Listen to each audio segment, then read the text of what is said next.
Here's how to make more money and close more deals. So, a lot of you guys, a lot of you people, a lot of you investors, a lot of you entrepreneurs, you guys following me have asked a particular question, so I'm answering it for you now. I'm trying to give you as much value as possible, what we're doing, instead of some sugar-coated, fluffy bullshit, rah-rah information that you need to buy something from me to make more money or to make it work. This is exactly what we're doing right now in 2023, in December, that works, okay? So, a lot of you guys have asked me, how can I make more money? How can I close more deals? How can I negotiate with the owner or the landlord or the freeholder or whoever has the deal? Here is the answer, okay? So, poor people negotiate on price. Did you get that? Poor people negotiate on price. Educated people, rich people with a rich mindset or a mindset of abundance negotiate on something else which is nothing to do with the price. It may surprise you. We negotiate on terms. The terms are the most important things, way more important than the price. Let me give you an example, a real example of a real deal that we've done, okay? Now, I bought a hotel. This is a lease on a hotel. Now, the person selling the lease on the hotel, obviously leases, in case some of you guys don't know, you may have a lease for 5 years. You may have a lease for 10 years. You may have a lease for 25 years, which is common. You may have a 999-year lease, which is basically a virtual freehold, they call it. As if you own the property and it's never, ever, obviously going to be handed back. Okay, so let's just say, well, let's assume that you guys now know what a lease is, whoever is listening to this episode right now. Oh, hold on, I'm trying to put my massaging seat on. One of the perks of having a Continental GT. Not to boast, it's not to brag. It's so you guys understand what's possible, what you can buy if you want to go and spend, I don't know, 230 grand on this car, brand spanking new. You should have the tools and you should have the mindset and you should have the capabilities to do that after listening to this episode. So if you want to go and blow the cash on a fucking expensive car, go for it, okay? Let me give you the tools that you need. So, back to business. So, a lease on a property that we bought recently, okay? It's a hotel. Now, the person selling the hotel wanted a figure of around, well, I think it went on before at something like 300 or 350,000 for the lease, okay, on this particular hotel. It's not the freehold, it's the lease. Now, it was on the market. I think somebody bought it. I think it fell through. It came off the market and then it went back on the market. We actually inquired about it a long time before, or I even think before it was even on the market. Then it went away, then it came back, then it went off, and then we got back into the conversation with the owner and reopened the negotiation, started again. We completed on that deal. So this particular deal, guys, it's a lease on a hotel. They wanted £350,000 originally for the lease. Now, we went to see them, we went to speak to them, we went to negotiate with them, and it all come down to not the price, it came down to the terms. Now, let me give you the exact example of exactly what we did. This is a real life case study, deal that we've done, a hotel that is now ours in our portfolio, and I've literally just left there about 30 seconds ago. I'm recording this, I've just left the office right now, which is that particular deal. We're in there, we're operating the business, we're operating the hotel, and yeah, very happy about that deal. So, it was up for 350, sat down with the vendor, asking particular questions, simple questions.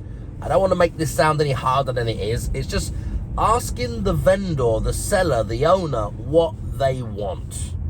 What is it that you want, okay? So then they will tell us, well, I want £350,000. And I also want the deal to be done within this time scale because I have plans with the money, or I have plans to do something else with my free time while I'm reevaluating my life, doing something different. This is after COVID. I'm changing my whole life goals, my life purpose, what I do with my time each day, etc., etc. This is what the vendor told me. So, just writing those things down. listening to them, what they want, what they need, okay? The price was $350. It came down to terms. It was nothing to do with the price. Let me just remind you again, it was nothing to do with the price. So what we did is, I think they had a higher price at the start, which was a $350. It came back on something like, I think it was around $250,000. It came down, there was some problems, somebody pulled out before. They weren't really motivated in that sense, but it came down to a price to sell it based on, I think the rent was going up, and there was a few other constraints that meant, you know, they didn't want to do any work to the building. They could save some money. They could come down from the 350 to a new figure, which was about 250,000. So that's where we started. It was on for more, but that's where we started, okay? So the starting point was £250,000. Now, it was already an amazing deal for me at £250,000. It was already an amazing deal for me, or a very good deal, at £350,000. But anyway, these negotiations started at £250,000, which was a new price that it came back on at, okay? So I literally said, what is important to you? What do you want? They told me the time scale. They told me the price, okay? So I don't ever negotiate on price, never. And let me explain to you why I never negotiate on price. It's very simple. I get way more deals, much bigger deal flow, much better deals, and ultimately make more money and get into deals quicker by never, ever, ever negotiating on price. Who would want to lose a deal based on 5 grand, 10 grand, 50 grand, even 100 grand? I wouldn't even want to lose a deal by offering them £1 million less. Oh, I saved £1 million. If that property was going to make me £1 million a year, why the fuck would I take the risk to sacrifice £1 million a year for the next 25 years, which is 25 fucking £1 million, over saving £1 million up front? Fuck that. You're not going to do nowhere near as many deals. You're not going to be taken seriously. You're not going to be an authority. You're not going to get called first to do a deal when an agent or a friend or a vendor or a business partner has something to sell, because you will be known for offering the lowest possible price. Now, remember, these courses, these gurus, these so-called property experts, etc., that are selling things all day long to make money from selling, not doing, will always say, put low offers in, put low offers in, put low offers in, put low offers in. And somebody will come back to you when they're desperate, etc., and then accept that offer. Why would you want to put 1,000 low offers in to maybe get one fucking deal in 2 fucking years while you're waiting for them to exhaust every other possible angle and opportunity or person or the open market? Fuck that. To then come back to you when they have nowhere else to go, no more leverage, nobody else to exhaust, and your last pickings. Like when you're at school and you're terrible at football and they're picking the football team. All the good people go first. The last person standing that nobody else actually wants. Do you want to be that person? Do you want that reputation for business? Do you want to be known as that person? I don't think so. Anyway, that's not a good way to do business, because it will take you a very long time to achieve anything if you do actually get offered any deals at any time by messing around, offering those stupid low amounts, okay? Sometimes you might want to play the long game and wait it out, but if you want to make money now, if you want to do deals now, if you want to close some deals, move on to the next deal and keep building your business and growing and growing and growing as fast as you can, instead of waiting 10 years to do one deal, but wow, you save 20%. Fuck that bullshit. That doesn't actually work. Forget that. So it never, ever, ever comes down to price. You need to get that out of your head and start negotiating on terms like a rich person, like a wealthy person, like a successful person. Terms, not price. Okay, so it came down to them saying what they wanted. I never, ever altered the price. So a little tactic, okay? If you think the price is £250,000, you're not negotiating over price. You're negotiating over terms. Okay, so they say what they wanted. I looked at the deal. I said, yes, I like the property, etc., etc. I just need to find out a little bit more. The hotel is great. I'm very interested. However, safety. Is everything safe? It came down to fire alarm, electrics, wiring, central heating, fire doors, all of the safety things that go with a hotel to make sure it's compliant. Now, I found out and discovered that there was a problem with something very big, which was called the electrics. Now, this problem came about, and it meant that the building's insurance was not valid. You could not have buildings insurance because there was no up-to-date electrical safety certificate. Now, there was no up-to-date electrical safety certificate because the whole building needed to be rewired. What is the cost for rewiring? Okay, this is what you discover from experience, from knowledge, when you've done a few deals. Otherwise, you get left holding the baby. You just, bought this property for a lot of money, and then you find out it's going to cost you 50 grand to get it rewired, okay? That was the quote. £50,000 to get it rewired. So, we're starting at £250,000, £250,000, £50,000 to get it rewired, which came up when we done our inspection, and the vendor already knew that, okay? So, we got 250, what do we do? Minus 50. It's going to cost us 50 grand to bring it up to standard. So now we're at 200. Is this starting to make sense?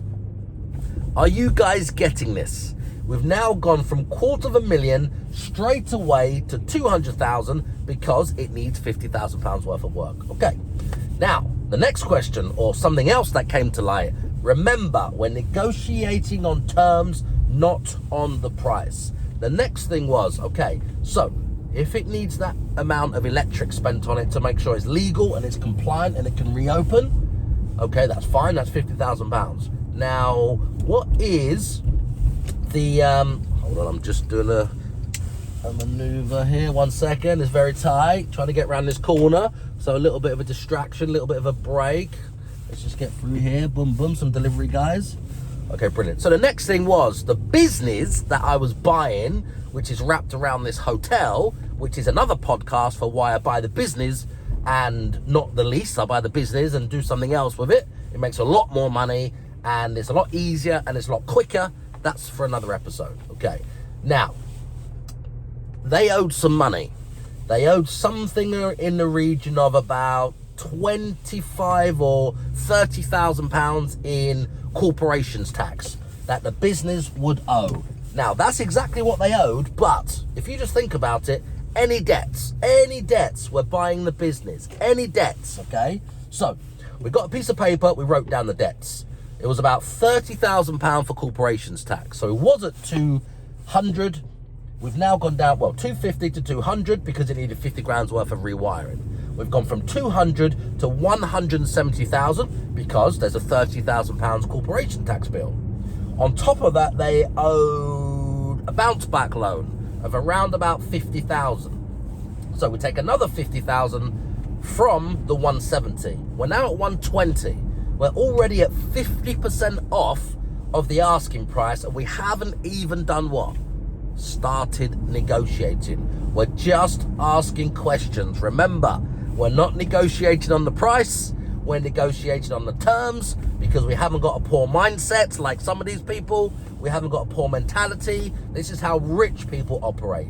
This is how wealthy people operate. This is how successful people operate. It's on the terms, which is the most important thing. It's not on the price. Now we're at £120,000. Now, there was something else, if I remember, in this particular deal. I think there was a loan or something else which was amounted to around about 20 grand. So we minus that 20 grand as well. So let's just say the company owed 100 grand, to keep it simple. In anything, it doesn't matter what it was. It really doesn't matter at all. So now we're down from 350, which was their original asking price, down to 250 because they put it back on the market because there was a little bit, not motivated, but they wanted to do a deal and have a close the chapter off in their life. When it came back on, it went off and it came back on at a different new price. Then we took the 50,000 off, which is what it cost to rewire it. got some estimates, got some quotes. We're now down to 200. Then they owed around about £100,000 in various debts, which takes it down to £100,000. So if you want to look at 350 to 250 to 200 to 170 to 120 to 100, that is a massive amount of, well, you could call it a discount, okay? Now, what we did, which is very simple, is instead of giving the vendor £250,000 in hard cash, which I normally have in the boot of my car, I'm not going to give you my number plate in case you find out where my car is and then you break into the car and steal the cash. Of course, I haven't got £250,000 in the fucking boot. Why the hell would I do that? I don't have it in a bank. You have it in property. You have it in assets, appreciated assets. Anyway, that's for another podcast. You're only an idiot if you've got £250,000 in the boot of your fucking car. Anyway, so now I gave him 100 grand, which was way less than 250 grand, okay?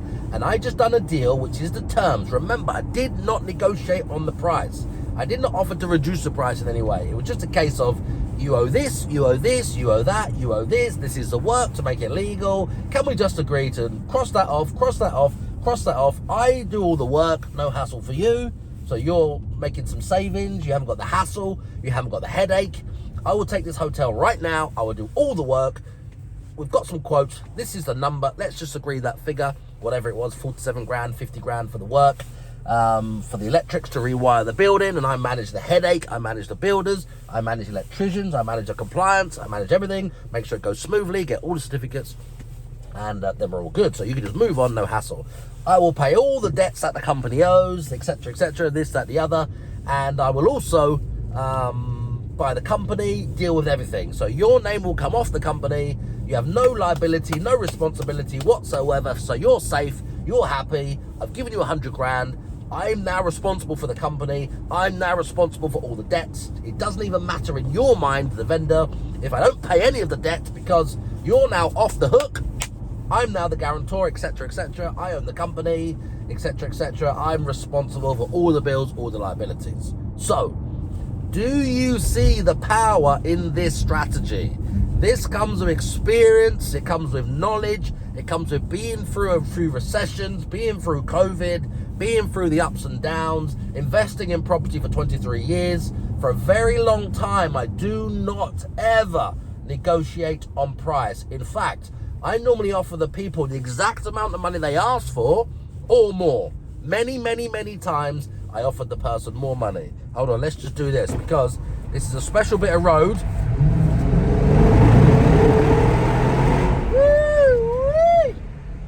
Has to be done. Anyway, so never ever negotiate on price, people. Negotiate on terms. You will get more deals. You will get more opportunities. You will make more money and a lot quicker if you just focus on the terms, not on the price. Okay?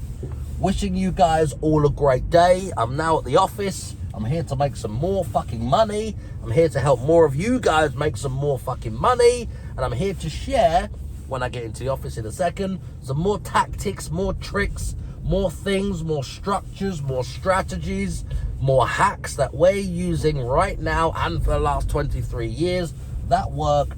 Investing in property, in hotels, which is our main business right now, which has been for a few years.